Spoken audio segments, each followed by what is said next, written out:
नमस्कार दोस्तों, स्वागत है आप सभी का हमारे YouTube चैनल में। तो आज हम कंप्यूटर का नेक्स्ट टॉपिक शुरू करेंगे और आज हम बात करेंगे हार्डवेयर और सॉफ्टवेयर के बारे में। सबसे पहले हम हार्डवेयर की बात करें तो देखिए, अब तक हम जितना भी पढ़े हैं, input devices, output devices, storage devices, वो सारे ही हार्डवेयर हैं। यानी कि कंप्यूटर के जो समस्त भौतिक भाग यानी कि फिजिकल कंपोनेंट्स हैं, उन्हें हम क्या कहते हैं, हार्डवेयर। जितने भी अभी तक हमने पढ़े वो सभी हमने हार्डवेयर ही पढ़े हैं। तो कंप्यूटर के समस्त भौतिक भाग या फिजिकल कंपोनेंट्स, उन्हें हम हार्डवेयर कहते हैं। इन्हें हम अपनी आंखों से देख सकते हैं, इन्हें हम छू सकते हैं। अगर मैं देखिए बात करूं रैम की, तो रैम बताइए मुझे क्या होगा, हार्डवेयर होगा जो सॉफ्टवेयर होगा? क्योंकि मैंने कहा हम उसे छू सकते हैं, हम उसे देख सकते हैं। तो देखिए, रैम होती है कैबिनेट के अंदर, आपको पता है कि सीपीयू के साथ यानी कि मदरबोर्ड के ऊपर जो इंस्टॉल रहती है। तो रैम भी क्या है, एक चिप।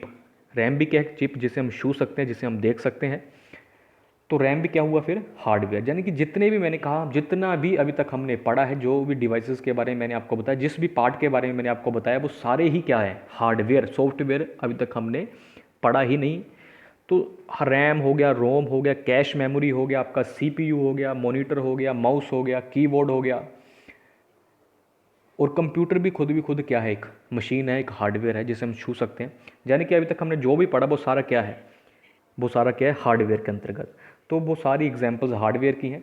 हम बात करेंगे सॉफ्टवेयर की। तो देखिए, सॉफ्टवेयर के तीन प्रकार के सॉफ्टवेयर, इन तीन भागों में से बांटा गया है। तीन प्रकार के सॉफ्टवेयर होते हैं। सबसे पहला एप्लीकेशन सॉफ्टवेयर। देखिए, हमने पढ़ना उतना ही है जितना एग्जाम की दृष्टि से महत्वपूर्ण हो। ज़्यादा डिटेल में हमने नहीं, जिससे प्रश्न बनेगा हमने उतनी ही जानकारी हमें पता होनी चाहिए। Application software. दूसरा सिस्टम सॉफ्टवेयर। और तीसरा होगा यूटिलिटीज़।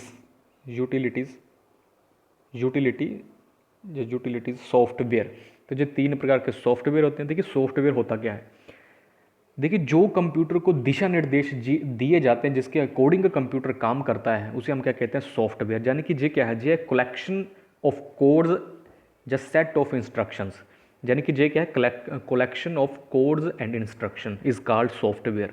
जो दिशा निर्देशों का समूह, जो कंप्यूटर को दिशा निर्देश दिए जाते हैं, उसी के समूह को हम क्या कहते हैं, सॉफ्टवेयर। क्या कहते हैं, सॉफ्टवेयर। देखिए, collection of codes and instructions, इसे हम क्या कहते हैं, सॉफ्टवेयर। और देखिए, collection of codes and instruction को प्रोग्राम्स भी कहा जाता है। जब प्रश्न भी बनता है कि प्रोग्राम्स की, प्रश्न ऐसे आता है कि the set of instructions is called the set of codes, कुछ भी, the set of instruction is called the collection of codes, या collection of instruction is called programs. यानी कि क्या है, सॉफ्टवेयर क्या है, प्रोग्राम है। क्या है, सॉफ्टवेयर क्या है, प्रोग्रामों का समूह है। जैसे ये प्रोग्राम्स है, ठीक। तो ये भी आप याद रखें, ये प्रश्न बनता है। सबसे पहले हम बात करेंगे सिस्टम सॉफ्टवेयर की। देखिए, नाम से ही पता चला सिस्टम।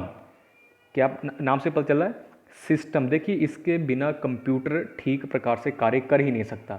देखिए, पता चला सिस्टम सॉफ्टवेयर, यानी कि ये कंप्यूटर के लिए बना है। ये किसके लिए बना, जो कंप्यूटर के लिए बने। इसके बिना कंप्यूटर काम ठीक प्रकार से काम कर ही नहीं सकता।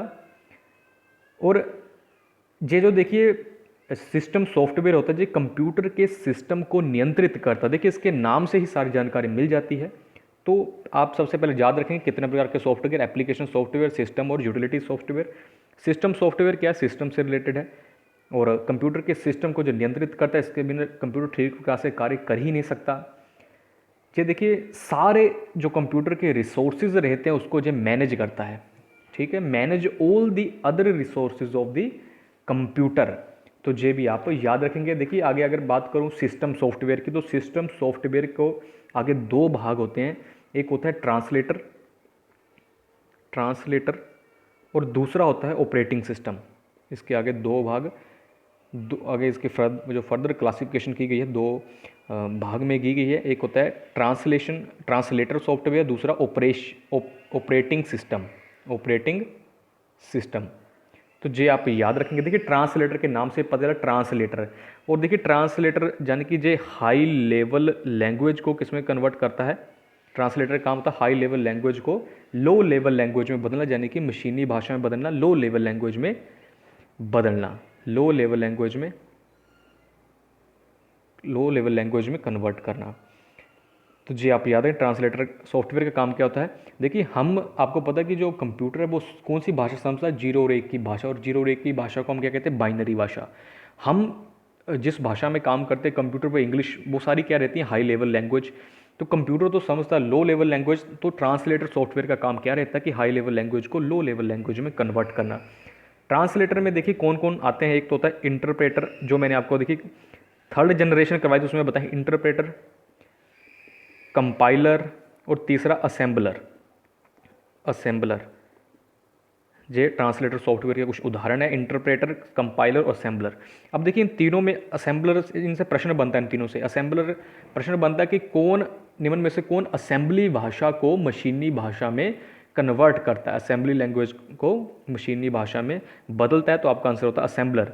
अगर प्रश्न ऐसे आए कि कौन हाई लेवल लैंग्वेज को लो लेवल लैंग्वेज में बदलता है, तो वो इंटरप्रेटर भी बदलता है और कंपाइलर भी बदलता है। इन दोनों में फ़र्क क्या है फिर?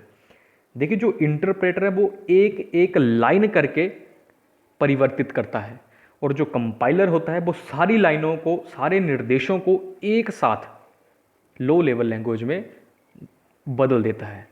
तो ये आप याद रखेंगे, यानी कि ये लाइन बाय लाइन जो इंटरप्रेटर रहता है, और ये समस्त लाइनों को, जितनी भी लाइनें, समस्त लाइनों को या समस्त निर्देशों को एक साथ कन्वर्ट करता है। जे इनमें डिफरेंस है, तो ये तीनों भी आप याद रखेंगे। अब बात करेंगे ऑपरेटिंग सिस्टम की। देखिए सिस्टम सॉफ्टवेयर कंप्यूटर के लिए रहता है। ऑपरेटिंग सिस्टम की अगर बात करूं तो ऑपरेटिंग सिस्टम को, इसे एक प्रकार का मैनेजर भी कहा जाता है। देखिए मैनेजर कहा जा रहा है, यानी कि इसका काम क्या है, मैनेजिंग करना। किसको मैनेजिंग करना? तो ये देखिए मेमोरी मैनेजमेंट करता है, ये सीपीयू मैनेजमेंट करता है, ये इनपुट आउटपुट डिवाइसेस का मैनेजमेंट करता है, ये डिस्क मैनेजमेंट करता है। तो ये याद रखेंगे। और देखिए ऑपरेटिंग सिस्टम के बिना कंप्यूटर काम कर ही नहीं सकता। ये प्रश्न बनता है कि निम्न में से कंप्यूटर के काम करने के लिए किसका होना जरूरी है, तो ऑपरेटिंग सिस्टम। दूसरी बात, यूज़र और जो कंप्यूटर के मध्य की कड़ी भी से कहा जाता है, यूजर और कंप्यूटर के मध्य की कड़ी भी कहा जाता है। जो भी निर्देश दिए जाते हैं यूज़र के द्वारा वो ऑपरेटिंग सिस्टम को दिए जाते हैं, फिर ऑपरेटिंग सिस्टम कंप्यूटर को वो निर्देश देता है। तो ये सारी बातें हैं जो कि आपको इससे ऑपरेटिंग सिस्टम से याद रखनी है। और मैंने ये भी बताया कि विदाउट ऑपरेटिंग सिस्टम कंप्यूटर का कोई यूज़ नहीं है। Without operating system computer is of no use. तो ये आप याद रखेंगे। ऑपरेटिंग सिस्टम को ओएस भी लिखा जाता है। अगर मैं आपको इसकी एग्जांपल दूं तो विंडोज़, मैं आपको एग्जांपल्स दे रहा हूँ ऑपरेटिंग सिस्टम के। विंडोज़ आपको पता माइक्रोसॉफ्ट कंपनी की तरह बनाई गई है, और इसका ज़्यादातर यूज़ कंप्यूटर में किया जाता है। विंडोज़ की तरह एंड्रॉयड्स, और एंड्रॉयड का यूज़ फ़ोन। विंडोज़ कंप्यूटर के लिए, वो भी ऑपरेटिंग सिस्टम। एंड्रॉयड जो ऑपरेटिंग सिस्टम है वो मोबाइल फ़ोन में। एंड्रॉयड मोबाइल के हेतु, और एंड्रॉयड को बनाया गया है गूगल कंपनी के द्वारा। इसके अलावा देखिए यूनिक्स, यूएनआईएक्स, लाइनक्स, तो ये सब आप याद रखेंगे। तो यूनिक्स, लाइनक्स, इसके अलावा मैक, एमएससी मैक, इसे एप्पल कंपनी के द्वारा बनाया गया है। आईओएस, ये भी एप्पल के द्वारा। ये सारे किसके एग्जांपल है? आईओएस का यूज़ करता है फ़ोन, मोबाइल फ़ोन्स में, यानी कि आईफोन्स में। तो देखिए ये सारे किसके एग्जांपल है? ऑपरेटिंग सिस्टम के। विंडोज़ जो भी है, तो ऑपरेटिंग सिस्टम से एक तो प्रश्न यही बनता है कि कंप्यूटर के काम करने के लिए किसका होना जरूरी है? तो किसका होना जरूरी है? तो आप याद रखेंगे ऑपरेटिंग सिस्टम। और ऑपरेटिंग सिस्टम के बिना कंप्यूटर का कोई भी यूज़ नहीं है। तो ये भी आप याद रखेंगे। अब हम देखिए बात करेंगे एप्लीकेशन सॉफ्टवेयर की। अब हम बात करेंगे एप्लीकेशन सॉफ्टवेयर की। तो देखिए नाम से ही पता, देखिए एप्लीकेशन सॉफ्टवेयर भी क्या है।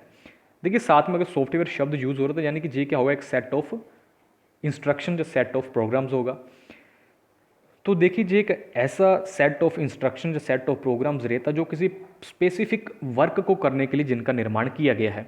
जैसे देखिए जो आप फ़ोन में जिनको आप ऐप्स कहते हैं, उन्हीं को कंप्यूटर में किस नाम से जाना जाता है? एप्लीकेशन सॉफ्टवेयर के नाम से। यानी कि जो आप ऐप्स यूज़ करते हैं वही कंप्यूटर में एप्लीकेशन सॉफ्टवेयर के नाम से जाना जाता है।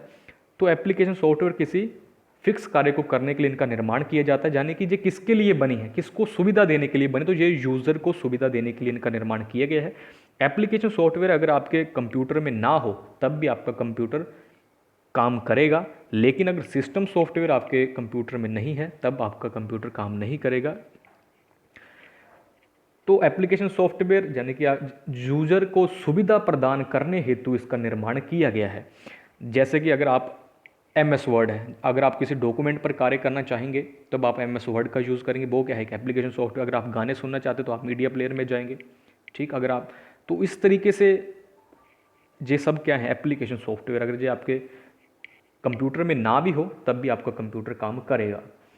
तो MS वर्ड हो गया, MS एक्सेल हो गया, पावर पॉइंट हो गया, टैली हो गया, फोटोशॉप हो गया। इसके अलावा देखिए लाइब्रेरी मैनेजमेंट जो आपका मीडिया प्लेयर है, तो ये सारा क्या है, पेरोल हो गया, ये सारे आपके क्या है एप्लीकेशन सॉफ्टवेयर के उदाहरण है। तो ये सारे आप याद रखेंगे। अंत में हम बात करेंगे यूटिलिटीज़ सॉफ्टवेयर। देखिए यूटिलिटीज़ सॉफ्टवेयर की अगर मैं बात करूं तो कंप्यूटर को सुरक्षा प्रदान करने